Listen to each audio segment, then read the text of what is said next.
कुछ दुआएं कमा, तू कुछ दुआएं कमा, तू कुछ कोशिश कर, फिर तालियां बजाने के लिए तो लोग हैं। तो आप ये कोशिश करते रहिएगा, दुआएं कमाते रहिएगा, फिर देखिएगा पूरा देश नहीं पूरी दुनिया आपके लिए तालियां बजाएगी। और जब लोगों से इतना प्यार मिलता है तब इस बात का विश्वास होता है कि दुनिया के कितनी भी बड़ी फिल्म का हिस्सा बन जाओ, हजारों करोड़ बॉक्स ऑफिस नंबर कमा लो, लेकिन दुआओं से बड़े बॉक्स ऑफिस नंबर नहीं है। तो आगे मुझे कुछ भाई को बुलाते हैं, कुछ मैं हमेशा इनसे बोलता था कि मुझे आम जनता से कुछ बातें जरूर करनी है, कुछ उनके सवाल हो, उन्होंने कुछ पूछना हो तो मैं उन्हें भी दिल से बात करके बताना चाहूँगा। बट यही कहना चाहूँगा कि दिल से दुआ है कि आप खूब तरक्की करें, खूब अपनी ज़िंदगी बनाएं। और मुझे बड़ा फख्र महसूस होता है कि आज मैं इस परिवार का हिस्सा बना हूँ और ज़िंदगी भर ज़िंदगी खुश रहें। जय Hind, God bless you all.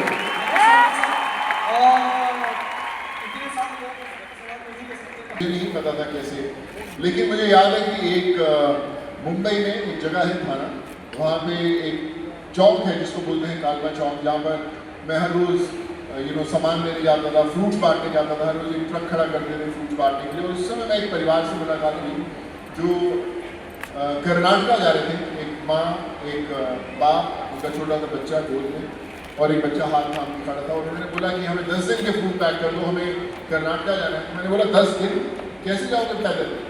तो बोले कि हम और कोई चारा नहीं है। तो मैंने उनसे बोला कि मुझे कोशिश करने दीजिए, मैं आपके लिए बसेस अरेंज करने की कोशिश करता हूँ। और फिर बहुत मशक्क़त के बाद, बहुत भागदौड़ के बाद मुझे 2 दिन लगे सब परमिशन देने में, बसेस लाने में। और उनको जब मैंने भेजा घर और मैं वापस घर आ रहा था, तो जब हज़ारों लाखों लोग फ्लाईओवर्स के पास नीचे सो रहे थे, गरीब पैदल चल रहे थे, तो मुझे जैसे अपनी फिल्मों में होता है हर चीज़ स्लो मोशन में दिखाई देती, तो मुझे भी हर चीज़ स्लो मोशन में दिखाई देने लगी। और मुझे लगा कि मुझे इन सबको घर भेजना है।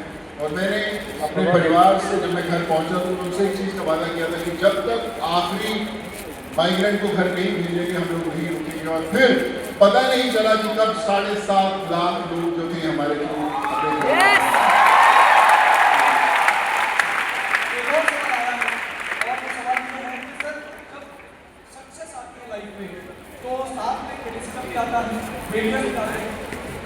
हर किसी लाइफ में पार्ट रहा है सर। इन चीज़ों से आपने कैसे डील किया जब आप सक्सेसफुल?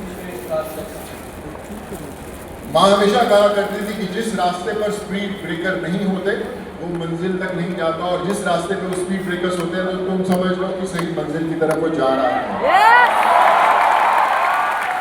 तो कामयाबी के साथ ऐसी तकलीफें जरूर आएंगी जो आपको रोकने की कोशिश करेंगी। तो वो एक सिग्नल होता है ईश्वर से कि ये जो तकलीफें हैं बता रही हैं कि आप ज़िंदगी में सही कर रहे हो, सही रास्ते पे जा रहे हो।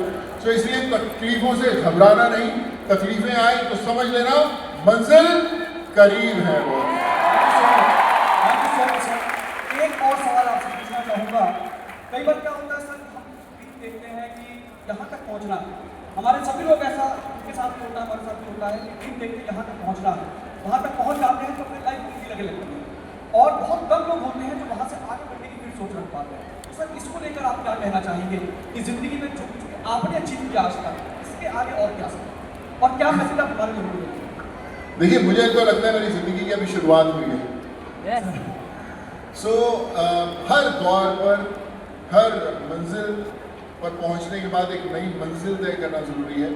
जिस दिन हमें लगा कि हम अपनी मंजिल पर पहुंच गए, हमने वो अचीव कर लिया जो करने आए थे, तो मुझे लगता है उसी दिन हमारा जीवन थम जाएगा। तो इसलिए रुकना नहीं, चलते रहना हमेशा, क्योंकि जब तक आप चलते रहोगे तब तक देश आगे बढ़ता रहेगा। और हमेशा याद रखें कि जो रुकने वाले होते हैं, वो थमने वाले होते हैं, वो ऐसे नहीं होते हैं।